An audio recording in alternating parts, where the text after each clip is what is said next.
السلام عليكم ورحمة الله وبركاته. إن الحمد لله نحمده ونستعينه ونؤمن به ونتوكل عليه ونعوذ بالله من شرور أنفسنا ومن سيئات أعمالنا. من يهده الله فلا مضل له ومن يضلله فلا هادي له وأشهد أن لا إله إلا الله وحده لا شريك له وأشهد أن محمدا عبده ورسوله. أما بعد، أعوذ بالله من الشيطان الرجيم. بسم الله الرحمن الرحيم. يا أيها الذين آمنوا اتقوا الله حق تقاته ولا تموتن إلا وأنتم مسلمون. يا أيها الناس اتقوا ربكم الذي خلقكم من نفس واحدة وخلق منها زوجها وبث منهما رجالا كثيرا ونساء واتقوا الله الذي تساءلون به والأرحام إن الله كان عليكم رقيبا. يا أيها الذين آمنوا اتقوا الله وقولوا قولا سديدا يصلح لكم أعمالكم ويغفر لكم ذنوبكم ومن يطع الله ورسوله فقد فاز فوزا عظيما. قال الإمام أبو جعفر الطحاوي رحمه الله في بيان عقيدة أهل السنة والجماعة: ولا نكفر أحدا من أهل القبلة بذنب ما لم يستحله، ولا نقول لا يضر مع الإيمان ذنب لمن عمله، ونرجو للمحسنين من المؤمنين أن يعفو عنهم ويدخلهم الجنة برحمته، ولا نأمن عليهم ولا نشهد لهم بالجنة، نستغفر لمسيئهم ونخاف عليهم ولا نقنطهم، والأمن والإياس ينقلان عن ملة الإسلام، وسبيل الحق بينهما لأهل القبلة، ولا يخرج العبد من الإيمان إلا بجحود ما أدخله فيه. تمام تعریف، ہر قسم کی بڑائی اور کبریائی اسے ایک اللہ وحدہ لا شریک الہ العالمین کے لیے ہے، جس اللہ رب العالمین نے ہم سب کو اس لیے پیدا کیا کہ ہم اس کی عبادت اور بندگی کرتے رہیں، اخلاص کے ساتھ، شرک سے پاک ہو کر. اور اسی بندگی اور عبادت کے لیے اس نے پوری کائنات کی تخلیق کی اور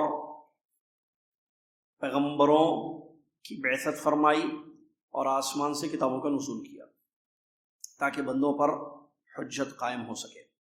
سبحان اللہ ما عظم شأنہ، سبحان اللہ و بحمدہ، سبحان اللہ العظیم. صلاۃ والسلام ہے اس کے بعد اللہ کے آخری نبی امام الانبیاء محمد الرسول اللہ صلی اللہ علیہ وسلم کی ذات گرامی پر، کہ جنہوں نے اپنی امت کو توحید کی تعلیم دی، عقائد کو پختہ کیا، صحیح عقیدہ بتایا، اس پر قائم رہنے کا حکم دیا اور غلط عقائد سے اجتناب کرنے اور دور رہنے کی تاکید فرمائی. اللہم صلی علی محمد وعلی آل محمد کما صلیت علی ابراہیم وعلی آل ابراہیم انک حمید مجید. اللہم بارک علی محمد وعلی آل محمد کما بارکت علی ابراہیم وعلی آل ابراہیم انک حمید مجید. اس حمد و صلاۃ کے بعد آج 13 صفر 1439 ہجری مطابق 2 نومبر 2017 عیسوی عقیدہ الطحاویہ کا درس یہاں جدہ کے الرحاب علاقے میں آپ کی خدمت میں پیش کیا جا رہا ہے. جیسا کہ آپ جانتے ہیں، ہر جمعرات بعد نماز مغرب یہاں حارث بھائی کے مکان پر العقیدہ الطحاویہ کی شرح آپ کی خدمت میں پیش کی جاتی ہے. بڑی جامع کتاب امام ابو جعفر الطحاوی رحمہ اللہ نے جس کی تالیف فرمائی، اور اس میں اہل السنہ والجماعہ کے اس عقیدے کو بیان کیا جو قال اللہ اور قال رسول سے ماخوذ ہے، کتاب و سنت کی روشنی میں موجود ہے.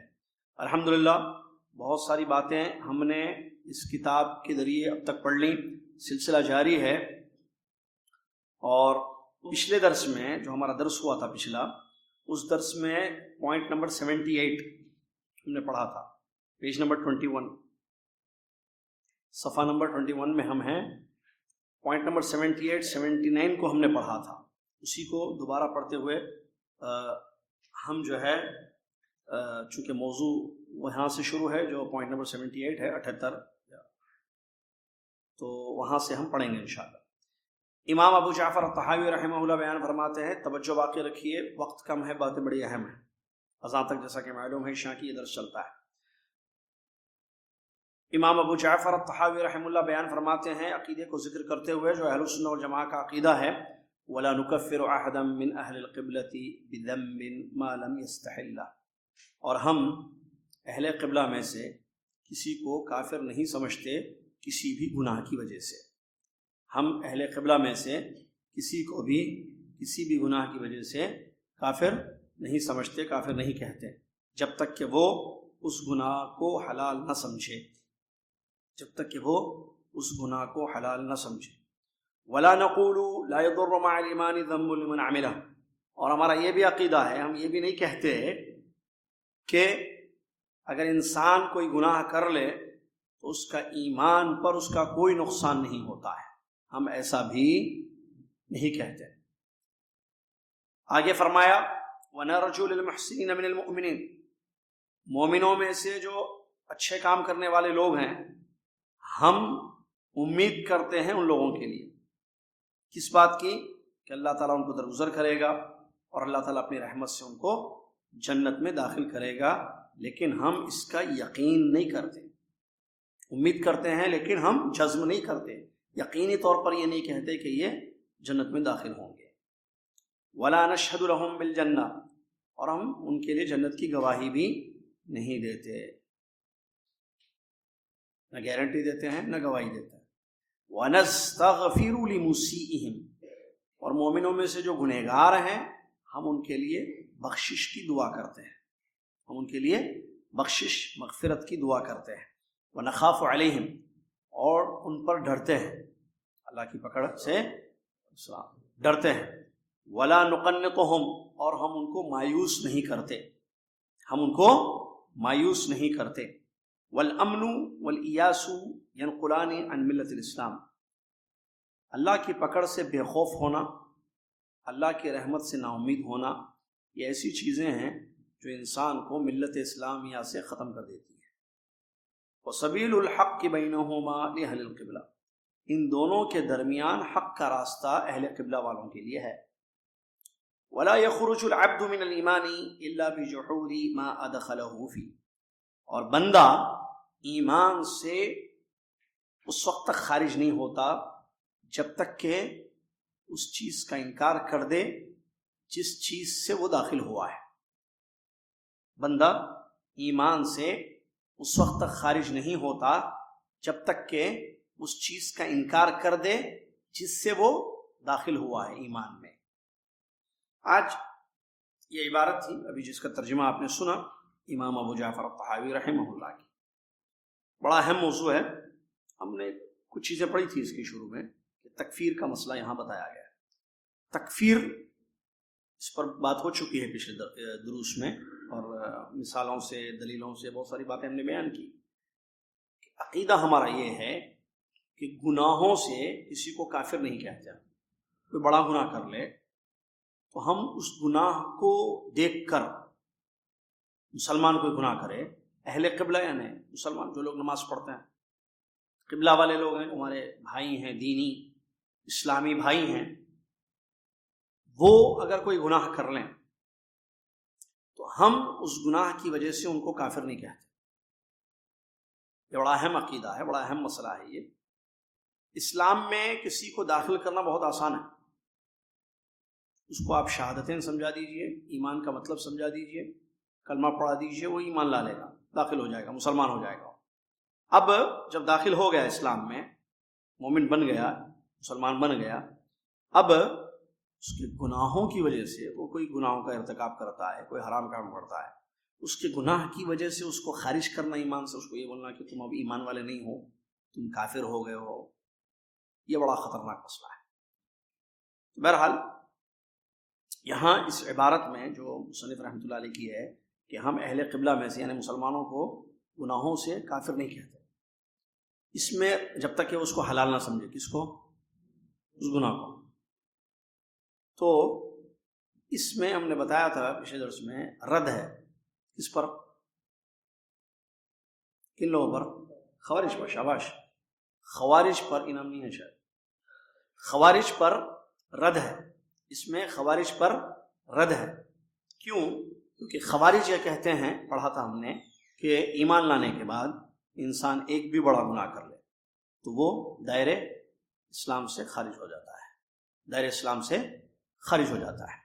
ایمان لانے کے بعد گناہ کرے تو یہ خوارج کا عقیدہ ہے، خارج، خلاص ایک بھی بڑا گناہ ایک مرتبہ اس نے کر لیا، اب وہ ایمان والا باقی، ایمان اس کا باقی نہیں رہے گا، وہ کافر ہو جائے گا۔ صرف کافر ہی نہیں کہتے بلکہ وہ یہ بھی کہتے ہیں خوارج کہ وہ جہنمی ہوگا اور جہنم میں ہمیشہ رہے گا، کیونکہ کافر ہو کر مر گیا اور کافر جہنم میں ہمیشہ رہے گا۔ یہ کس کا عقیدہ ہے؟ اس کے برعکس مرجیہ کا عقیدہ ہے، وہ کہتے ہیں کہ ایمان لانے کے بعد کوئی بھی گناہ کر لو ایمان پر کوئی اثر نہیں پڑتا ہے۔ خوارج نے کہا کہ ایسے اثر پڑتا ہے کہ ایمان آؤٹ، ختم۔ مرجیہ نے کہا کہ کچھ بھی نہیں ہوتا، ایمان کے بعد ایک مرتبہ بھی ایمان لا لیے، مسلمان ہو گئے، عبدالواری دروازہ بند کر دو بیٹا، ایمان لا لیے، اس کے بعد گناہ کر رہے ہیں تو ان گناہوں کا آپ کے ایمان پر کوئی اثر نہیں پڑے، آپ پکے مومن ہیں چاہے جتنے گناہ کر لیں۔ یہ دو بڑے خطرناک عقیدے ہیں، اور دو بڑے خطرناک جو ہے، جزاک اللہ خیر، آپ نے صحیح جواب دیا تھا، ہمارے پاس انعام ہے صحیح جواب دینے والا دعاؤں کے علاوہ۔ یہ بڑا مسئلہ ہے خطرناک۔ اچھا، اس کا نقصان کیا ہے؟ کبھی غور کیا آپ نے؟ خوارج سے نقصان ہوا ہے امت کو شروع سے آج تک۔ کیوں؟ انسان سے غلطیاں ہوتی ہیں، کفر کے فتوے لگاتے ہیں، وہ دائرے اسلام سے خارج کر دیتے ہیں، اور اگر بادشاہ گناہ کر لے تو اس کے خلاف خروج کرتے ہیں، بغاوتیں کرتے ہیں، پھر وہ بادشاہ اپنا پاور یوز کرتا ہے، معصوموں کو بھی ان کی لپیٹ میں لے کر مار دیتا ہے، خون خرابہ، فتنہ فساد ان کی وجہ سے ہوتا ہے۔ ٹھیک ہے، رحمتوں کے، اللہ کے رحمتوں سے نا امیدی ہو جاتی ہے ان کے عقیدے سے، کہ اب کوئی امید نہیں رہتی ہے رحمت کی، بخشش کی، عفو و درگزر کی۔ کیوں؟ ختم، ایک مرتبہ گناہ کر لیے تو ختم، جہنم میں۔ اچھا، اس سے اور ایک نقصان دیکھیے، اب جب آدمی کو یہ پتا چل گیا بھائی ایک مرتبہ میں اس سے گناہ ہو گیا تو میرا ایمان چلا گیا، تو اب میں کرتا رہوں گا گناہ، اب کیا فائدہ ایمان کی حفاظت کرنے کا؟ اب جرت آئے گی اس کے اندر گناہ کرنے کی، اور خوب حرام کام کرے گا، خوب گناہ کرے گا۔ پہلے تو شاید چھپ کر کرتا تھا، اب اعلان اعلان کرے گا، ڈنکے کی چوٹ پر، جس کو اردو میں کہتے ہیں ویسے کرے گا، اعلانیہ طور پر کرے گا۔ یہ نقصان ہوا کہ نہیں ہوا؟ ہوا۔ مرجیہ کے عقیدے سے نقصان کیا نہیں ہوا؟ کیا نتیجہ نکلا؟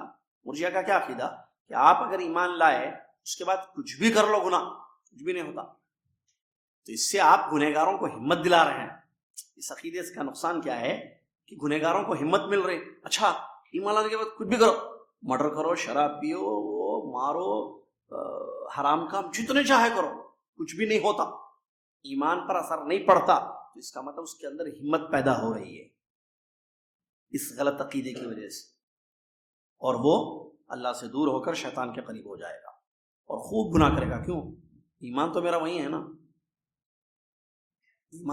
ایمان تو کم نہیں ہو رہا ہے میرا، ایمان پر کوئی اثر پڑ رہا۔ بہت خطرناک مسئلہ ہے۔ چلیے، سمجھ میں آئی نا بات؟ باتیں بہت اہم ہے، ٹائم بہت کم ہے، توجہ سے سنیے۔ اچھا، یہاں ایک مسئلہ ہے، یہ جو اس کو دیکھیے، آپ لوگ نوٹ کر رہے ہیں، ایک اور نوٹ کر رہے ہیں، کیا ہے عبارت؟ کیا ہے عبارت؟ مطلب سینٹنس، پوائنٹ نمبر 78 پڑھ رہے ہیں۔ کیا ہے؟ ہم، عربی میں اس کا ترجمہ، ہم اہل قبلہ میں سے کسی کو بھی کسی بھی گناہ کی وجہ سے کافر نہیں کہتے۔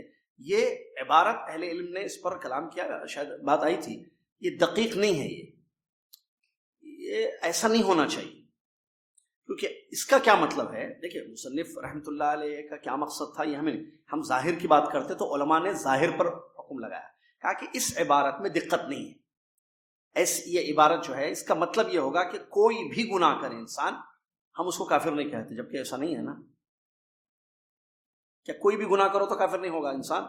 میں نے بتایا تھا تفصیل سے پہلے درس میں نے بتایا تھا کہ گناہ 2 ٹائپس کے ہیں، گناہ 2 ٹائپس کے ہیں، ایک مکفرہ، دوسرے غیر مکفرہ۔ عربی میں، اردو میں کچھ گناہ ایسے ہیں جو آپ کو کافر بنا دیں گے، کچھ گناہ ایسے ہیں کہ آپ کافر نہیں ہوں گے. میں نے مثالیں بھی دی تھیں، انعام میرے ہاتھ میں ہے، مثال دیجیے، انعام لیجیے. کون سا وہ گناہ ہے جس سے انسان کافر ہو جاتا ہے؟ ایک خالی مثال، شرک. آئیے انعام لیجیے. شرک ایک ایسا گناہ ہے جس سے انسان کافر ہو جاتا ہے. دوسرا، حرام کردہ چیز کو حلال کرنا. سوال سمجھے؟ سوال. اچھا حرام، ٹھیک ہے، وہ مثال دیجیے گناہ کی. کوئی، انہوں نے مثال دی شرک کی. کوئی ایسا گناہ بتائیے، متفق علیہ، اختلاف نہ ہو جس پر، ایسا گناہ جس کے کرنے سے انسان پکا سارے علماء اتفاق اجماع ہے کہ وہ کافر ہو جائے گا. زاہد بھائی دیکھیے، اللہ اور نبی صلی اللہ علیہ وسلم کی شان میں گستاخی کرنا یا برا بلا کہنا صحیح انسان کو کافر بنا دیتا ہے نا. ایسی بہت ساری چیزیں ہیں. تو پھر کیا کریں گے ہم؟ اس کو انڈر لائن کریں گے. بذنب جو لفظ ہے، گناہوں سے، انہوں نے کہا، کیا کہا؟ عبارت کیا ہے؟ کسی بھی گناہ سے انسان، بذنب کوئی بھی گناہ ہو تو کافر نہیں کہتے ہم، ایسے نہیں کریں. ہر گناہ کریں گے اس کو، کل ذنب، ہر گناہ سے ہم مسلمان کو کافر نہیں کہتے. یا کلیئر ہے؟ مطلب ہر گناہ سے نہیں، کچھ گناہ ہیں، جیسے اللہ کو گالی دینا، شرک کرنا، دین کا مذاق اڑانا، نبی صلی اللہ علیہ وسلم کو گالی دینا، یا یہ سمجھنا کہ نبی صلی اللہ علیہ وسلم جو دین لے کر آئے وہ انکمپلیٹ ہے. یہ ایسے گناہ ہیں جو ختم. یا اللہ کے، آپ نے بات بتائی لیکن مثال نہیں دی، اللہ کے حلال کردہ چیز کو حرام سمجھنا. جیسے بھائی پانی کو حرام سمجھ رہا ہے آدمی، چائے کو، دودھ کو حرام سمجھ رہا ہے، ٹماٹے گوشت کو، مرغی کو حرام سمجھ رہا ہے، یا شراب کو حلال سمجھ رہا ہے. تو ایسی چیزیں جو دائرہ اسلام سے خارج کر دیتی ہے. تو یہاں عبارت کیا ہے؟ دقت صحیح عبارت جو علماء نے بیان کیا، ہر گناہ سے ہم کسی کو کافر نہیں کہیں. کسی بھی گناہ سے مطلب کچھ بھی، کوئی بھی گناہ. شرک سے بھی کافر نہیں کہیں گے، وہ چیز بھی آ جائے گی نا یہاں پر. اس کا مطلب شرک سے بھی، یا جیسے دوسروں نے دین کا مذاق اڑانا وغیرہ کیا، اس سے بھی کافر نہیں کہیں گے. کافر نہیں ہوتا ہے آدمی، ہوتا ہے. کچھ گناہ ایسے ہیں، ٹو ٹائپس کے گناہ ہیں. کچھ گناہ انسان کو کافر بنا دیتے ہیں، جیسے شرک وغیرہ. اور اس پر ہم نے ملے پلی میں اگر وہاں کی ریکارڈنگ لے کر آئے تو بہت اچھا مسجد ہے فرقان میں درس دیا تھا میں نے پچھلے رمضان میں. 10 نواقض اسلام، دائرہ اسلام سے خارج کرنے والے گناہ موضوع تھا. یہ دائرہ اسلام سے خارج کرنے والے گناہ بہت سارے ہیں، ان میں بڑے بڑے کتنے ہیں؟ 10. اس پر کتابیں موجود ہیں. ان کو نواقض اسلام کہتے ہیں. جیسے وضو توڑنے والی چیزیں ہیں، ویسے اسلام کو بھی ختم کرنے والی چیزیں ہیں کچھ، سمجھ لیں. چلیے، جیسے شرک ہے وغیرہ ہے، کفر ہے، دین کا مذاق اڑانا ہے وغیرہ. تو کیا کہیں گے ہم؟ ہر گناہ سے ہم کافر نہیں کہتے، ہر گناہ سے ہم کافر نہیں کہتے. چلیے، اسی عبارت میں ایک اور ایک چیز ہے بہت اچھی، معلم یستحل لہ، جب تک کہ وہ اس کو حلال نہ کرے. جب تک کہ وہ حلال، آدمی گناہ کر رہا ہے تو ہر گناہ سے نہیں، بعض گناہ ہیں لیکن جو مکفرہ ہیں، جیسے شرک. بعض گناہ ہیں جو مکفرہ نہیں ہے، کافر نہیں بناتے، جیسے شراب پینا. کیا شراب پینا بڑا گناہ ہے؟ شراب پینے والا کافر ہو جائے گا؟ شراب پینے ہے حالانکہ بڑا گناہ ہے، لیکن کافر نہیں ہوتا ہے، کافر نہیں ہوتا ہے شراب پینے والا. مثال، چلیے، معلم یستحل، جب تک کہ وہ اس کو حلال نہ سمجھے. اگر کوئی شراب کو حلال سمجھ کر پیے تو کافر. صرف شراب کو شراب ہے، حرام سمجھتا ہے، پی رہا ہے، تو وہ گناہ گار ہے، فاسق ہے، برا ہے، لیکن کافر نہیں. اچھا، اگر اس کا یہ اعتقاد ہے، یہ سمجھتا ہے کہ یہ حلال ہے، اب شراب حرام ہے، اس کو بتا دی گئی دلیلیں وغیرہ، وہ برا نہیں حلال سمجھتا ہے. اچھا، یہاں ایک نقطے کی بات، حلال سمجھ کر استعمال کرنے سے کافر ہوگا؟ شرط ہے استعمال کرنا، یا صرف حلال سمجھنا بھی کافر بنا دیتا ہے انسان کو؟ پوائنٹ ہے، صرف حلال سمجھنا بھی. ایک آدمی پیتا نہیں ہے، ایک آدمی شراب نہیں پی رہا ہے، لیکن اس کو کیا سمجھتا ہے؟ وہ حلال. تو کیا اب اس کنڈیشن میں وہ کبھی نہیں پیا، وہ پیتا بھی نہیں وہ، لیکن حلال سمجھتا ہے اس کو، اس کا اعتقاد رکھنا کہ یہ حلال ہے جبکہ اللہ نے اس کو حرام قرار دیا ہے، اور کتاب و سنت سے اس کی حرمت ثابت ہے، اجماع وغیرہ سے، یہ اس کو کافر بنا دیں گے. سمجھ میں آیا مسئلہ؟ چلیے بات کو آگے بڑھائیے. وَلَا نَقُولُ لَا يَضُرُّ مَعَ الْإِيمَانِ ذَنْبٌ لِمَنْ عَمِلَ، پڑھ چکے ہیں. اور ہم یہ بھی نہیں کہتے، ہم ہر گناہ سے مسلمان کو، ایمان والے کو کافر بھی نہیں کہتے، اور نہ ہم یہ کہتے ہیں کہ گناہ کرنے سے ایمان کو نقصان نہیں ہوتا ہے. نہیں، پھر کیا کہتے ہیں ہم؟ اثر پڑتا ہے. ہم کہتے ہیں گناہوں کا اثر ایمان پر پڑتا ہے اور ایمان کمزور ہو جاتا ہے، ایمان کم ہو جاتا ہے، ختم نہیں. پوائنٹ کم ہوتا، ختم. خوارج نے کہا ختم ہو جاتا، مرجیہ نے کہا کچھ بھی نہیں ہوتا. ہم دو بھی نہیں کہتے، ہم وسط، کیونکہ قرآن و حدیث اسی پر. بہت ساری دلیلیں میں نے دی تھی قتال کرنا، اگر آپ کو دلیلیں یاد ہوں. ٹھیک ہے، چلیے یاد ہے نا. چلیے، جس میں سے ایک دلیل یہ تھی کہ ایک دوسرے کے سے جنگ کرنا. کیا وَإِن طَائِفَتَانِ، اللہ نے قرآن میں فرمایا وَإِن طَائِفَتَانِ مِنَ الْمُؤْمِنِينَ اقْتَتَلُوا فَأَصْلِحُوا بَيْنَهُمَا فَإِن بَغَتْ إِحْدَاهُمَا عَلَى الْأُخْرَى فَقَاتِلُوا الَّتِي تَبْغِي حَتَّى تَفِيَ إِلَى أَمْرِ اللَّهِ إِلَى آخِرِ الآيَةِ. مومنوں کی دو جماعتیں آپس میں لڑ بیٹھیں، ایک دوسرے قتال کریں، تلواریں اٹھا لیں ایک دوسرے کے خلاف، تو اصلاح کرو، کمپرومائز کرو ان کے درمیان. اگر صلح ہو جائے تو ٹھیک، نہیں لیکن ایک مانتی ہے جماعت، دوسری جو ہے لڑنا چاہتی ہے، مارنا چاہتی ہے، تو اس کو مارو. اللہ نے فرمایا یہاں تک کہ اللہ کے حکم کی طرف لوٹ جائے. آگے فرمایا اللہ نے اگلی آیتوں میں مومن آپس میں بھائی ہیں، ان کی بھائی چارگی کو صلح. تو مومن کہا اللہ نے، جبکہ قتال کرنا، تلوار اٹھانا، ایک دوسرے سے جنگ کرنا حرام ہے، بڑا گناہ ہے. تو بڑا گناہ کرنے والا مومن، اللہ نے نام لیا مومن. سمجھ میں آیا نا؟ چلیے. اور بہت سارے شراب پینے والے کی بھی میں نے مثال دی تھی، یاد ہوگا، وہ جس کو جو ہے کوڑے مارے گئے تو لعنت بھیجی گئی، تو رسول نے فرمایا کہ لعنت مت بھیجو، کہ اللہ اس کے رسول سے محبت کرتا ہے. یاد ہے نا؟ چلیے. وَنَرْجُو لِلْمُحْسِنِينَ مِنَ الْمُؤْمِنِينَ أَنْ يَعْفُوَ عَنْهُمْ وَيُدْخِلَهُمُ الْجَنَّةَ بِرَحْمَتِهِ وَلَا نَأْمَنُ عَلَيْهِمْ وَلَا نَشْهَدُ لَهُمْ بِالْجَنَّةِ وَنَسْتَغْفِرُ لِمُسِيئِهِمْ وَنَخَافُ عَلَيْهِمْ وَلَا نُقَنِّطُهُم. بڑی اچھی بات ہے. ہم اگلا پوائنٹ نمبر 80، ہم ایمان والوں میں سے جو اچھے لوگ ہیں، محسنین، احسان کرنے والے، مطلب نیکی کرنے والے، ایمان والوں میں جو نیکی کرنے والے ہیں، یعنی کیا بولتے اس کو، پریکٹیکل مسلم. ہاں وہی، وہ بھی انگلش صحیح ہے، یہ بھی انگلش صحیح ہے. پریکٹیکل مسلم، ہی از پریکٹیکل مسلم. تو جو پریکٹیکل مسلمز ہیں، جو فالوورز ہیں، جو اسلام کو فالو کرتے ہیں، عمل کرتے ہیں، ان کے بارے میں کیا کہیں گے؟ ہم امید کریں گے. ہم پوائنٹ دیکھیں، نرجو کیا کریں گے؟ ہم امید. کس کی امید؟ کہ اللہ ان کی نیکیوں کو قبول کرے گا، ان کے گناہوں کو درگزر کرے گا، ان کو اپنی رحمت سے جنت میں داخل کرے گا. لیکن ہم اس کی ضمانت نہیں دیتے. وَلَا نَأْمَنُ عَلَيْهِمْ، ضمانت نہیں ہے جنت کی، لیکن امید.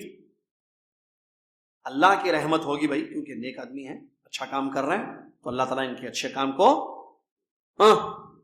قبول کرے گا، اور اللہ ان کو اپنی رحمت سے جنت میں انشاءاللہ. لیکن ضمانت اور گواہی نہیں. یہ جنتی ہیں، یہ شہید ہیں، یہ تو پکا جنت میں جائیں گے. ارے بھائی آپ جنتی آدمی ہو، جملے بولتے نا، ذرا دعاؤں میں یاد رکھیے بھائی جنتی لوگ ہیں، آپ لوگ جنتی لوگ ہیں. انڈر لائن کرنا، پکڑنا، بٹھانا، عقیدہ سکھانا، اور بولنا حارث بھائی کا گھر نہیں معلوم ہے تو ایڈریس لو، جاؤ، نمبر لو، درس میں بیٹھو، اور دعوت سینٹر میں عقیدے واسطے کرتے جو وہاں بھی آؤ، یا جہاں بھی عقیدے کا درس چل رہا ہے جاؤ، عقیدہ پڑھو. یہ کیسے بول رہے ہیں آپ؟ ارے آپ تو جنتی آدمی ہیں. جملہ بولتے ہیں ایک ایسا ایمان والا جس کو ہم نے عرصے دراز سے دیکھا ہے، بچپن سے دیکھا ہے، ہمیشہ نیکیوں میں رہتا ہے.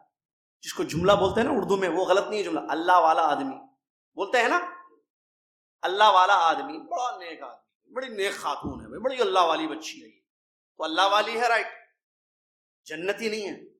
امید کریں گے کہ یہ جو نیکیاں کر رہی ہے انشاءاللہ یہ کیا کرے گی؟ جنت میں جائے گی. اللہ تعالیٰ اس پر رحم کرے گا، اللہ اس کی نیکی کو قبول کرے گا. امید، ضمانت نہیں، گارنٹی نہیں. اب یہاں مسئلے دیکھیے، یہ جملوں کو ٹھیک کرنا. ایسے جملے جو میں نے ابھی مثال میں کہا ہے، نمبر 1، آپ لوگ تو جنتی لوگ ہیں، نہیں بولنا. کس نے کہا جنتی لوگ ہیں؟ کام کر رہے جنت والوں کا، اچھا کام کر رہے، امید کرو کہ انشاءاللہ جنتی ہوں گے، امید کرو کہ انشاءاللہ جنتی ہوں گے، لیکن گواہی مت دو، ضمانت مت دو، جنتی ہونے کی ضمانت مت دو۔ کیا پتا، ضمانت دینے کا مطلب یہ ہے کہ اللہ نے ان کے عمل کو قبول کر لیا۔ آپ کو کیسے معلوم اللہ نے قبول کر لیا؟ قبول کرنا نہیں کرنا یہ تو اللہ کے ہاتھ میں ہے، غیب ہے وہ، ہم غیب نہیں جانتے نا۔ کسی کی نیکی کو، کسی کی عبادتوں کو اللہ نے قبول کیا یا نہیں کیا ہمیں پتا ہے؟ پتا ہو سکتا ہے؟ نہیں۔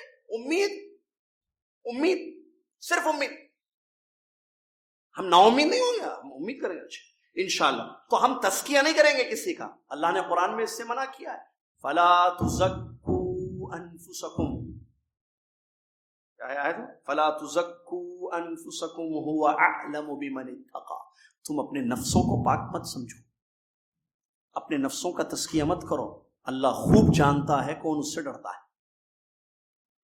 آپ کے سامنے ظاہر ہے کہ ایک آدمی کا ظاہر اچھا ہے، ظاہر ہے نا، نماز پڑھتا ہے، روزہ رکھتا ہے، دین کی باتیں کرتا ہے، دین پر عمل کرتا ہے، ظاہر ہے، اس کا باطن کیسے ہے یہ کون جانتا ہے؟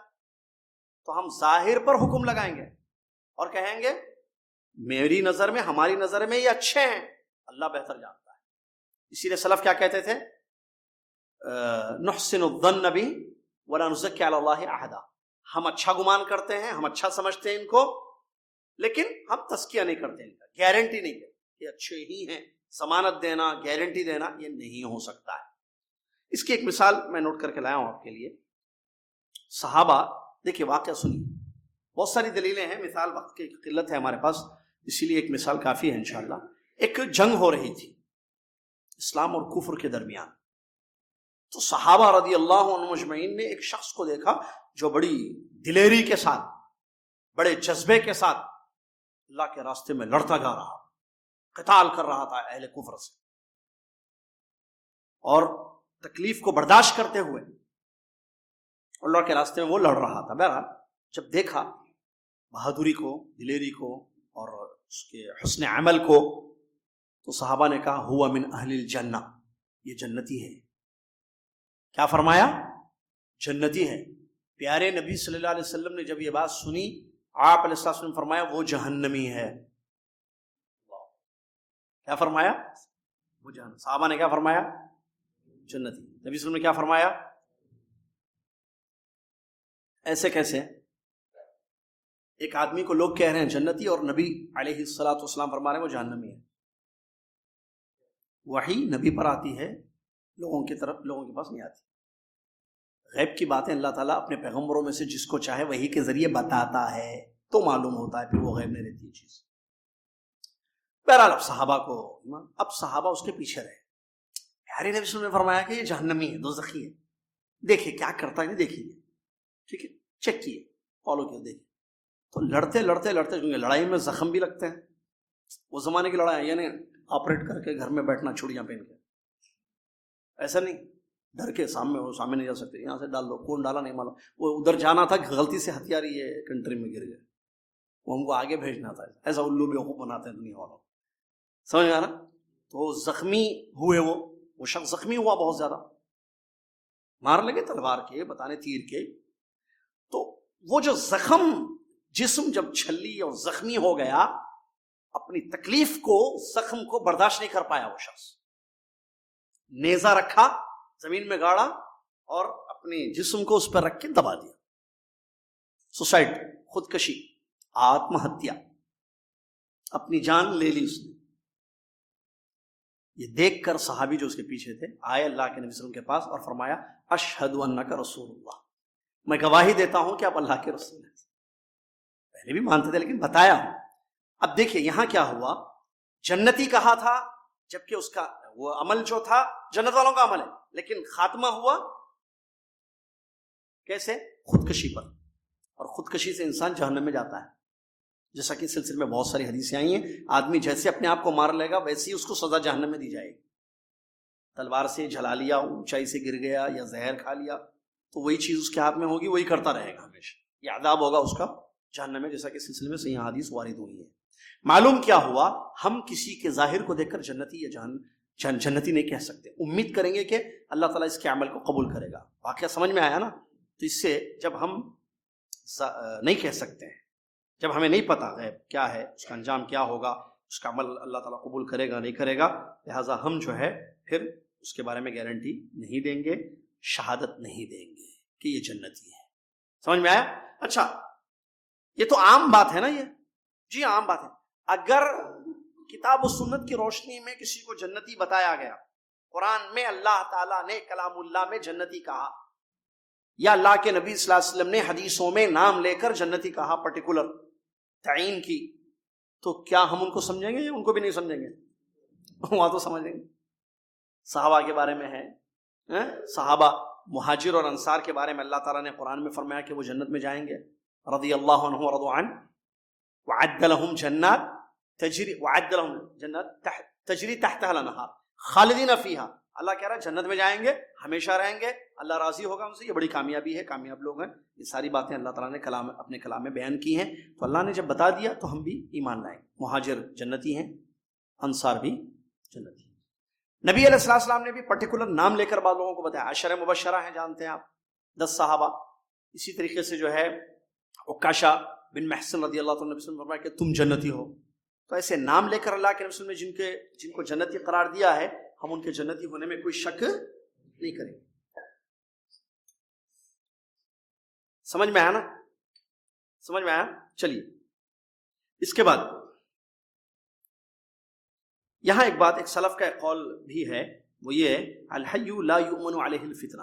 جو زندہ آدمی ہے، جو اچھا ہے، نیک ہے، کیا گارنٹی ہے کہ وہ فتنے سے محفوظ ہو سکتا ہے؟ جلدی بتائیے. گارنٹی نہیں ہے. جو مر گیا یا جو چلے گئے، گزر گئے، فوت ہو گئے، وہ فتنے کا شکار ہو سکتے ہیں؟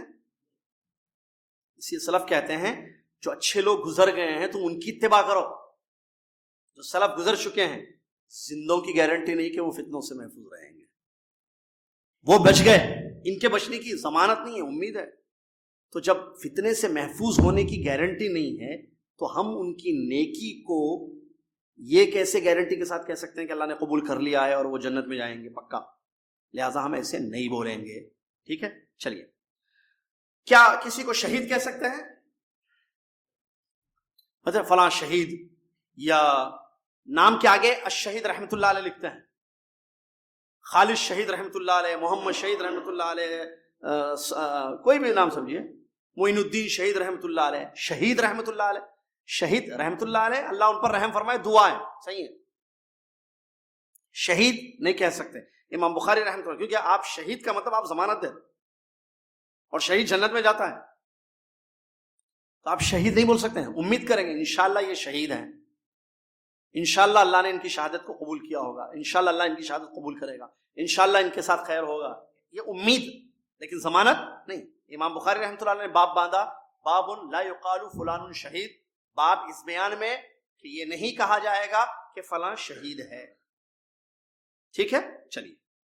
اللہ تعالیٰ نے قرآن میں بیان فرمایا اولئک الذین یدعون یبتغون الی ربہم الوسیلۃ ایہم اقرب ویرجون رحمتہ ویخافون عذابہ. وہ لوگ جو دعائیں کرتے ہیں، دیکھیے اللہ تعالیٰ نے نیک لوگوں کے بارے میں بیان فرمایا، وہ لوگ جو دعائیں کرتے ہیں اور تلاش کرتے ہیں ایسے نیک اعمال جو ان کو ان کے رب تک پہنچا دیں، رب کے قریب کر دیں، اور اللہ کی رحمت کی امید کرتے ہیں اور اللہ کے عذاب سے ڈرتے ہیں. رحمتوں کی امید کرتے ہیں اور عذابوں سے ڈرتے ہیں. یہ ہے ایمان کی کیفیت، یہ ہے طریقہ. یہ نہیں کہ خوف نہیں ہے پکڑ کا اللہ کے، یا رحمت کی گارنٹی ہے، نہیں، رحمت کی امید ہے. رحمت کی امید ہے، عذاب کا ڈر ہے. رحمت کی امید ہے اور عذاب کا ڈر ہے. آگے فرمایا مصنف رحمۃ اللہ نے وَنَسْتَغْفِرُ لِمُسِيئِهِمْ. اچھا، یہ نیک لوگوں کے بارے میں امید کریں گے ہم کیا کہ اللہ تعالیٰ ان پر رحم فرمائے گا، اللہ ان کو جنت میں داخل کرے گا، ان کے اعمال کو قبول کرے گا. جو گنہگار ہیں ان کے بارے میں کیا ہے؟ معافی مانگتے ہیں، ان کے لیے بخشش کی دعا کرتے ہیں اللہ سے کہ اللہ ان کو معاف کر دے. ہم بخشش کی دعا کرتے ہیں تو گنہگار کے لیے دعا کر سکتے ہیں؟ جی ہاں، گنہگار کے لیے دعا کی جائے گی. بہت ساری آیتیں موجود ہیں.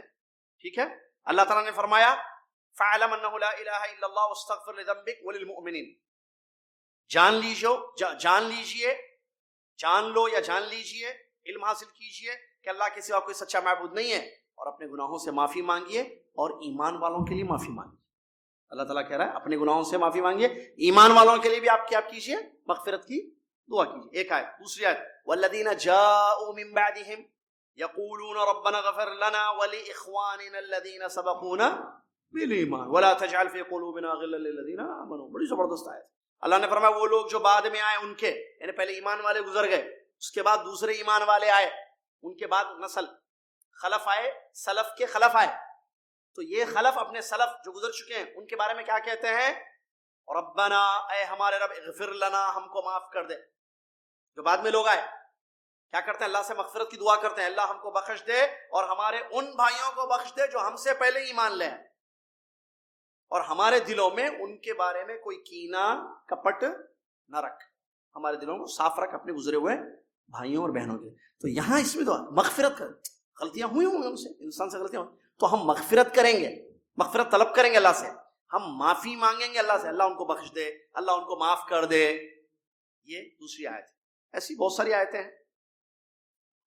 وہ حدیث واقعہ آپ کو پتا ہے، اللہ کے نبی صلی اللہ علیہ وسلم کے پاس ایک آدمی ہے، وہ جو بدو جس نے پیشاب کیا تھا مسجد میں، مسجد کے کونے میں، بھائی بخاری کی جو حدیث ہے، تو صحابہ نے ڈانٹا تو اس کو کیا اس نے کہا تھا؟ اے اللہ مجھ پر اور محمد صلی اللہ علیہ وسلم پر رحم فرما، دونوں کے لیے رحمت کی دعا کی، اور کسی پر مت کر رحم۔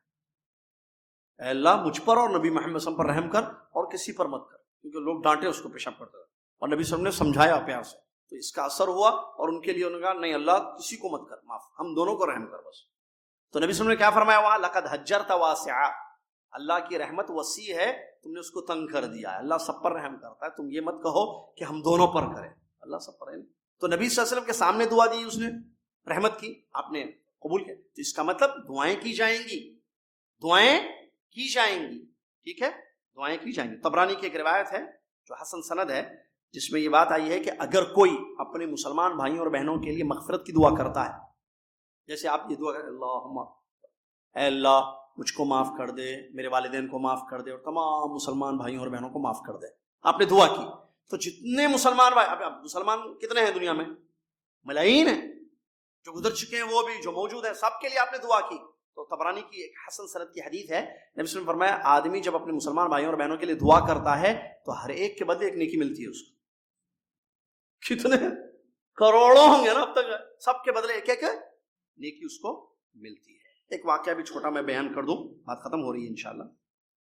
عمر بن خطاب رضی اللہ عنہ کے زمانے میں جو ہے، ان کی خلافت میں ایک شخص ان کے درس میں آتا تھا، مجالس میں بیٹھتا تھا، بیٹھتے بیٹھتے ایک عرصے کے بعد اس نے درس چھوڑ دیا، عمر بن خطاب رضی اللہ عنہ، پھر چلا گیا، نہیں آ رہا تھا درس۔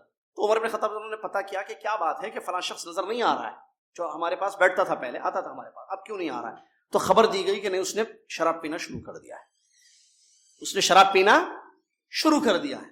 تو جب یہ پتہ چلا امیر المومنین عمر بن خطاب رضی اللہ عنہ کو، تو عمر بن خطاب رضی اللہ عنہ نے ایک لیٹر لکھا اس کے نام پر، کہا کہ یہ خط میرا فلاں جو شخص جو نہیں آ رہا ہے ہمارے پاس اس کو دو۔ اس میں مختصر عبارت میں بڑی اچھی باتیں عمر بن خطاب رضی اللہ عنہ نے لکھی تھی، جس کا یہ مطلب تھا کہ اے میرے بھائی، اللہ تعالیٰ نے ایسے لکھا، میں تمہارے پاس اس اللہ کی تعریف کر رہا ہوں، میں تمہارے پاس اس اللہ کی تعریف کر رہا ہوں جو سخت پکڑنے والا ہے اور توبہ قبول کرنے والا ہے۔ میں اس اللہ کی تعریف کر رہا ہوں جو سخت پکڑتا بھی ہے وقابل التوبہ، اور توبہ قبول کرتا ہے، بندوں پر رحم کرتا ہے، تم جو ہے اپنے گناہوں سے معافی مانگو۔ وہ جب پڑھا، اس کے پاس خط گیا، اچھا یہ خط لکھ کر بھیجا عمر رضی اللہ عنہ نے، اور جو شاگرد تھے ان کے، ان سے کہا کہ اس بھائی کے لیے جو ایک گناہ میں ملوث ہو چکا ہے اور ہمارے پاس نہیں آ رہا ہے، اس کے لیے دعا کرو کہ اللہ اس پر رحم فرمائے، اللہ تعالیٰ اس کے دل کو ٹھیک کرے، دعا کرو۔ تو جب یہ پیغام، اس کا یہ خط جو ہے اس شخص کے پاس گیا، وہ پڑھ کر رونے لگا۔ روتے ہوئے اس آدمی نے کہا امیر المومنین نے ڈرایا پکڑ سے اور اللہ کی رحمت کی امید بھی دلائی، ڈرایا بھی امید بھی دلائی، خوف اور رجا، صرف ڈرایا نہیں، ڈرایا تاکہ میں آئندہ گناہ نہ کروں، یہ شراب پینے سے اللہ پکڑے گا، اور توبہ قبول کرتا ہے اللہ تعالیٰ، اس کا مطلب توبہ کی دعوت بھی دی مجھے، پھر وہ شخص ٹھیک ہو گیا۔ تو ایسی بہت ساری مثالیں موجود ہیں۔ آگے فرمایا مصنف نے یہاں پر ولا نقنطهم، ہم نا امید نہیں کریں گے گنہگاروں. ارے تم گناہ کیے تو ان کو بولے خلاص تو کوئی چلو دور ہٹو، دور نہیں کریں گے، ہم ان کو امید دلائیں گے، ہم نا امید مایوس نہیں کریں گے اللہ کی رحمتوں سے ان کو. جیسا کہ اللہ تعالیٰ نے قرآن میں بیان فرمایا قل یا عبادی الذین اسرفوا علی انفسہم لا تقنطوا من رحمت اللہ ان اللہ یغفر الذنوب جميعا. اے وہ لوگو، کہہ دیجئے نبی صلی اللہ علیہ وسلم، اے میرے وہ بندو جنہوں نے اپنے نفسوں پر زیادتی کی ہے، مطلب حد سے زیادہ گناہ کیے ہیں، اللہ کی رحمت سے نا امید مت ہونا. یقیناً اللہ تعالیٰ تمام سارے گناہوں کو معاف کر دیتا ہے، سارے گناہوں کو معاف کر دیتا ہے. یہ آیت اور وہ واقعہ 99 مرڈر معلوم ہوگا، 99 کو مارا اس کے بعد 100 کو مار دیا، تو ایسے واقعات ہیں موجود ہیں. تو اس سے یہ بات معلوم ہوتی ہے کہ ایمان والوں میں اگر کوئی گنہگار ہوں گے تو ہم دعا کریں گے ان کے لیے اور ان کو نصیحت کریں گے، یہ نہیں کہ نا امید کر دیں ان کو اللہ کی رحمتوں سے. یہ بڑا اہم مسئلہ ہے، اس کو ذہن میں رکھیں. اور بات باقی ہے لیکن ٹائم ختم ہو چکا ہے تو ہم رکتے ہیں یہاں پر. سورہ فاتحہ میں جو ہے اللہ تعالیٰ نے فرمایا الحمدللہ رب العالمین، اور اس کے بعد الرحمن الرحیم، پھر اس کے بعد مالک یوم الدین. الحمدللہ رب العالمین، اس میں محبت ہے، ہم اللہ تعالیٰ سے محبت کرتے ہیں تو اس کی تعریف کر رہے ہیں کہ تمام تعریف اس اللہ کے لیے جو سارے جہانوں کا رب ہے. الرحمن الرحیم میں امید ہے، ہمارا رب رحم کرنے والا ہے، اس کی رحمتوں کی امید ہے، رجا بھی. تیسری مالک یوم الدین میں خوف ہے ہمیں، وہ قیامت کے دن کا مالک ہے، قیامت کا دن بدلے کا دن ہے، تو بدلے کے دن کا مالک ہے تو اس میں خوف ظاہر ہو رہا ہے. تو سورہ فاتحہ کی شروع کی آیتوں میں 3 وہ چیزیں ہیں جن کو بعض اہل علم نے عبادت کے ارکان ذکر کیا ہے. ہر عبادت میں 3 چیزیں ہونا ضروری ہیں، محبت بھی ہونا، امید بھی ہونا، ڈر بھی ہونا. صرف محبت سے جو اللہ کی عبادت کرتا ہے وہ زندیق ہے، علماء نے کہا ہے بس. اور صرف ڈر سے جو عبادت کرتا ہے وہ خارجی ہے، اور جو صرف امید کے ساتھ عبادت کرتا ہے اللہ کی وہ مرجی. اہل السنہ والجماعہ عقیدہ صحیح کیا ہے؟ آپ اللہ سے محبت کے ساتھ عبادت کیجئے، ساتھ میں امید بھی لگی رہے اور ساتھ میں ڈر بھی لگا رہے. الحمدللہ رب العالمین محبت کی دلیل ہے، الرحمن الرحیم امید کی دلیل ہے، اور مالک یوم الدین خوف کی دلیل. اسی لیے آگے کہتا ہے ایاک نعبد. یہ 3 چیزیں ہیں، میرے پاس محبت بھی ہے اللہ تیری، تجھ سے بے پناہ محبت ہے، تیری ذات سے امید بھی ہے، اور تیری پکڑ کا ڈر بھی ہے. ایاک نعبد وایاک نستعین. یہ 3 کیفیات کو لے کر میں تیری ہی عبادت کرتا ہوں، تجھ سے ہی مدد مانگتا ہوں. بڑا اہم یہ موضوع ہے. بہرحال جاری ہے بات انشاءاللہ. آئندہ درس میں ہم باقی کی عبارت کی تشریح آپ کی خدمت میں پیش کریں گے، جس میں آگے انہوں نے بیان کیا کہ امن اور یاس، اللہ کی پکڑ سے بے خوف ہو جانا، ڈر نہیں ہے، بالکل نڈر ہو کر زندگی گزارنا، اور یاس من روح اللہ، اللہ کی رحمت سے نا امید ہونا. یہ دونوں چیزیں خطرناک ہیں جو دائرہ اسلام سے انسان کو خارج کرتی ہیں. بلکہ انسان کی زندگی میں دونوں چیزیں ہونی چاہیے، ڈر ہونا، نڈر نہیں، ڈر کر زندگی گزارنا، اور نا امید نہیں، امید، ڈر امید دونوں. یہ دونوں جب ختم ہو جائیں گے تو اس سے انسان دائرہ اسلام سے خارج ہو سکتا ہے، اس کا خطرہ ہے اس کو لاحق. لہٰذا امید بھی باقی رہے اور ڈر بھی باقی رہے، جیسے کہ سورہ فاتحہ اور بہت ساری آیتیں موجود ہیں. افامنوا مکر اللہ ایک آیت، ولا یئس من روح اللہ الا القوم الکافرون وغیرہ دوسری آیتیں. سلسلہ جاری ہے، آئندہ درس میں باقی باتیں آپ کی خدمت میں پیش کی جائیں گی. جزاکم اللہ خیر. کفارۃ المجلس پڑھ لیں. سبحانک اللہ